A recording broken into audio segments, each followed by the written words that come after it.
अस्सलाम वालेकुम। आज थोड़ा सा एरर्स के बारे में डिस्कस कर लेते हैं। जब भी आपको कोई ऐसा प्रोग्राम आ जाए जिसमें कोई एरर हो तो आप सबसे पहले उस प्रोग्राम को प्रॉपर्ली रीड करो लाइन बाय लाइन। ठीक है, जैसे इस प्रोग्राम को अगर हम रीड करेंगे तो सबसे पहली लाइन हमारे पास लिखी हुई है इंक्लूड आईओ स्ट्रीम, और हमें पता है इंक्लूड एक हमारे पास प्री प्रोसेसर है, और जब भी हम प्री प्रोसेसर ऐड करते हैं तो उससे पहले हम हैश का सिंबल ऐड करते हैं जो कि आइडेंटिफाई करता है कि ये प्री प्रोसेसर है। ठीक है, ये हमारी लाइन सही होगी। हैश इंक्लूड एंगल ब्रैकेट लगते हैं, हेडर फाइल का नाम आता है, बिल्कुल सही है। इंट मेन के साथ आप मेन की स्पेलिंग चेक कर लें। ठीक है, अक्सर जो मुझे आप प्रोग्राम भेजते हैं उसमें मेन के स्पेलिंग गलत लिखे होते हैं आपने, तो वो देख लें। राउंड ब्रैकेट लगी है या नहीं वो देख। ठीक है, फिर आप यहाँ पर आगे फिर आपने देखा डिक्लेरेशन है, आपने देखा वेरिएबल का नाम है वन नम। आपको पता है कि वेरिएबल का रूल होता है कि कोई भी नंबर जो है वो कोई भी वेरिएबल जो है वो नंबर से स्टार्ट नहीं हो सकता, तो आपने इसका नाम चेंज कर देना है, इसको नम रख देना है। तो इसका मतलब है कि लाइन 4 भी हमारी बिल्कुल ठीक से चल गई। ठीक है, फिर लाइन 5 पे हम आए, हमने देखा कि हमारी डेटा टाइप फ्लोट थी। ठीक है, फ्लोट वैल्यूज़ हैं, ये सही है। फिर हमने वेरिएबल का नाम देखा, वो भी सही है। लेंथ देखी, वो भी सही है। फिर हमने देखा कि लेंथ हमारी 3 है, इसका मतलब है कि हमारी अरे में 3 एलिमेंट्स हैं। तो हमने देखा कि जब इनिशियलाइज़ किया है तो 2 एलिमेंट्स लिखे हुए हैं, तो हमने कहा कि ये 3 एलिमेंट्स की अरे होनी चाहिए और हम इसमें खुद से कोई एलिमेंट ऐड कर दें। ठीक है, ये हमारे पास बेसिकली ये वाली लाइन, और हमने देखा सेमीकोलन भी यहाँ पे नहीं लगा तो वो भी हमने लगा दिया। तो ये हमारी सेकेंड जो है वो। साथ साथ बेशक आप यहाँ पर लिखते जाएँ, नीचे जब आपने सॉल्व करना है आप लिखेंगे फर्स्ट एरर आपके पास क्या है कि हैश इज़ मिसिंग। ठीक है, सेकेंड एरर आपने क्या आइडेंटिफाई किया कि invalid variable name one num. ठीक है, और थर्ड आपने आइडेंटिफाई किया अरे एलिमेंट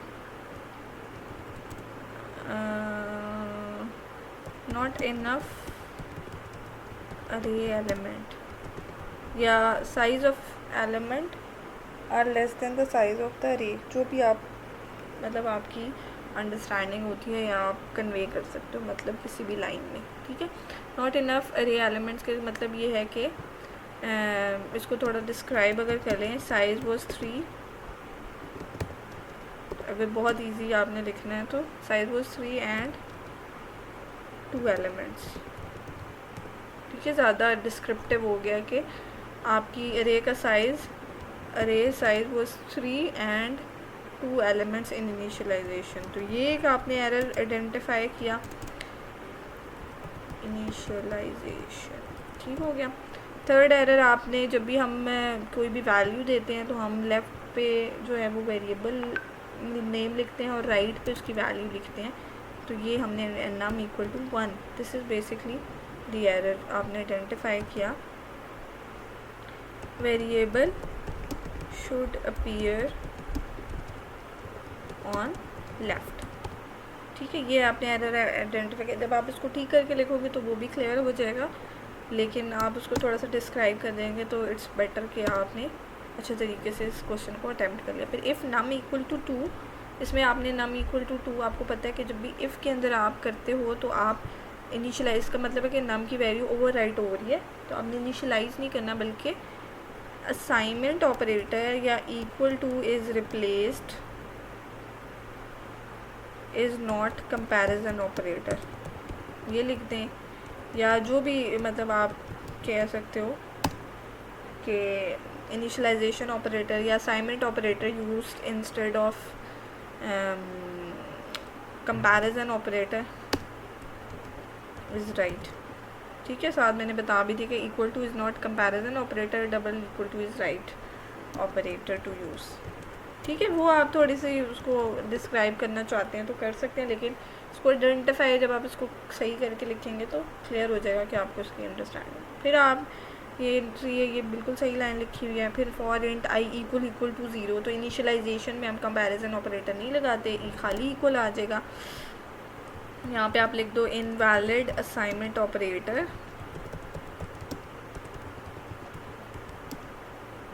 इक्वल टू। ठीक है, या आप इक्वल टू ये लिख दें, ठीक है, या आप इसको लिखेंगे कि use equal to instead of double equal to, वो भी ठीक है। बस ये है कि आपको पता होना चाहिए कि यहाँ पे ये कंपैरिजन ऑपरेटर यूज़ नहीं होना। फिर आप देखो, बाकी देखने में ये सही लग रहा है। अब ये है लॉजिकल एरर आ गया, ठीक है। लॉजिकली ये आपका गलत है कि ये भी आपका बेसिकली लॉजिकल एरर ही था कि आपको इसका एरर नहीं आएगा, लेकिन आपको पता है कि ये गलत आपने यूज़ किया हुआ है, ठीक है।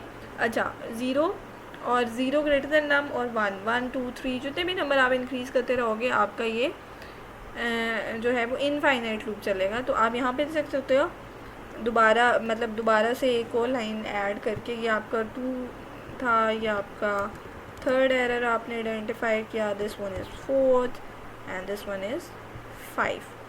तो so you can add another error that is number 6, that is I greater than num makes the loop infinite। ये लूप जो है वो चलता रहेगा। so change with I less than num। ठीक हो गया, ये आपने ये ठीक कर लिया इसको। फिर आप स्विच पे आ गए, स्विच नम, ये भी ठीक है। केस नम, ठीक है, ये भी सही है। अगर आप वैल्यू की बजाय नंबर ही लिख रहे हो तो उसमें कोई इशू नहीं है, आप वो भी लिख सकते हैं। अच्छा, अब यहाँ पर क्या एरर है कि मिसिंग 7th आपका पॉइंट क्या है, missing semicolon and double quotes. ठीक है, इजी है, आप इसको ठीक करके भी लिख दें साथ में तो वो भी सही है। ठीक हो गया, सेम एरर आपका इस लाइन में भी आ रहा है, ठीक है। And missing break and break, ठीक है, आप इसको लदा भी लिख सकते हैं कि ये भाई नेक्स्ट लाइन में ये एरर है, आप साथ में भी लिख सकते हैं। तो आप यहाँ पर इसको ब्रेक भी लगा दें। ये आपका ब्रेक क्या है, लॉजिकल एरर है। तो बेसिकली ब्रेक आप नया पॉइंट बना ले, break is missing 2 and case, ये ज़रा वो आपका एक एक्स्ट्रा एरर बन जाएगा। अच्छा, इसके बाद आपका ये वाले 8 9 एरर दोबारा ये रिपीट हो रहे हैं इसमें, कि यहाँ पर आपका जो है वो क्या था, सिंगल कोट वो मिसिंग है, रॉन्ग सेमीकोलन, और यहाँ पे आपका ब्रेक मिसिंग है। तो ये इसको आप 9 10 लिख सकते हैं। फिर आपका जो एरर आ रहा है 11th एरर आ रहा है, 9 10 आप खुद लिख लीजिएगा, ठीक है। 11th एरर जो आपका आ रहा है that is you last marks are marks of 3। हमें पता है कि अरे का साइज जो है वो 3 है और इसका लास्ट एलिमेंट हमारे पास मार्क्स ऑफ 2 होगा। यूज़ मार्क्स ऑफ 2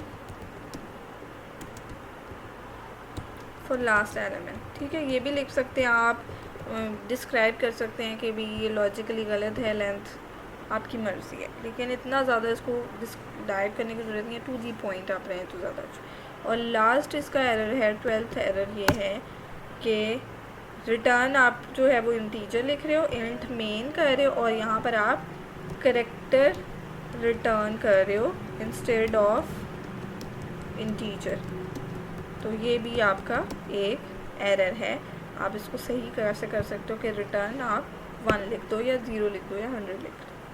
तो this is basically the finding of the error procedure. आप लाइन बाय लाइन पढ़ते जाओ, जो चीज़ आपको मिस लग रही है आप उसको हाईलाइट कर दो, थोड़ा सा डिस्क्राइब कर दो, और इस तरीके से आप जो है कोई भी प्रोग्राम है उसको सही कर सकते हैं। अब यहाँ पर मैंने इसको सही करना था तो यहाँ पे डबल इक्वल टू लगाना था। अगर हम इसको कंपाइल करें तो होपफुली ये चल जाना चाहिए, ठीक है। अब यहाँ पर क्या वो एरर दे रहा है, सी आउट वॉज। अच्छा, अब एक जो एरर है ना जो अभी तक हम नहीं पहुँच सके, वो एरर था 13 error, that is using namespace std, otherwise you have to add std on every line of cout and cin, ठीक है। तो आपने इसको using namespace std में आपने 13 एरर हमारे पास ये आ गया कि namespace define, ये आपका एरर भी हो सकता है और ये आप ईज़ के लिए भी कर सकते हो कि आपने। अच्छा, अब ये क्या कह रहा है, num can not appear in constant. Expression, ठीक है। कुछ आपको कंपाइलर भी हेल्प कर देता है कि नम वो कह रहा है कि आप एज इन इधर कांस्टेंट के तौर पे यूज़ नहीं कर सकते, बट एट माई अंडरस्टैंडिंग ये कर सकते हैं आप इसको यूज़। अगर हम इसको आई यूज़ करें तो इधर it will be possible, no. So this is a good error that I have identified right now कि आप कोई भी वेरिएबल नेम नहीं लिख सकते, आपने यहाँ पर वैल्यू लिखनी है। अच्छा, आई वो कह रहा है कि आई तो फॉर का पार्ट है ना, यहाँ पर अगर हम एक और वेरिएबल ले लेते हैं, कोई और वेरिएबल मेरा ख्याल है ले सकते हैं, सेम वेरिएबल आप नहीं ले सकते। तो num2 लिख लेते हैं हम, एस num2। ये भी मेरी एक ऑब्जर्वेशन हो सकती है, हम इसको चेक कर लेते हैं। तो this is about the critical thinking. आपके बारे में मैं क्रिटिकल थिंकिंग में देखना चाह रही हूँ कि जितनी आप प्रैक्टिस करते हो उतनी ज़्यादा ये इन एरर से आपको सिमिलैरिटी होती है। तो num2 बेसिकली आप एक वेरिएबल जो है वो यूज़ नहीं कर सकते एज एन केस, आपको यहाँ पे कांस्टेंट वैल्यू ही करनी पड़ती है। तो दिस इज़ बेसिकली आप इसको केस 1 लिख सकते हो, ठीक हो गया। तो ये भी एक एरर है जो कि हमने अभी आइडेंटिफाई किया है फ्रॉम द कंपाइलर के use constant instead of variable, ठीक हो गया। ये आपके पास आ गया। अब हम इसको कंपाइल दोबारा से करके देखते हैं कि either it there is an error remaining we haven't identified. तो एरर हमारे रिमूव हो गए। प्रिंट हुआ right your last marks are 5, ठीक है, क्योंकि हमारा लास्ट एलिमेंट क्या है 5 है, ठीक है। This is all about the error finding. इतना कोई डिफ़िकल्ट नहीं है, लेकिन अगर आपने इसको थोड़ा प्रोसीजर फॉलो किया तो आप इसको बेशक नीचे लिखो, ज़रूरी नहीं आप प्रोग्राम के साथ साथ लिखो। प्रोग्राम तो आपको वो लिखा हुआ मिलेगा, आपने जस्ट उससे नीचे 1 2 3 4 5 पॉइंट्स लिखने हैं ताकि पता भी लगे। आप लाइन नंबर भी मेंशन कर दो तो ज़्यादा अच्छा हो जाएगा कि hash is missing in line 1, ठीक है। जो प्रोग्राम आपको मिलेगा उस प्रोग्राम में आपके पास जो है वो लाइन नंबर जो हैं वो मेंशन होंगे होपफुली।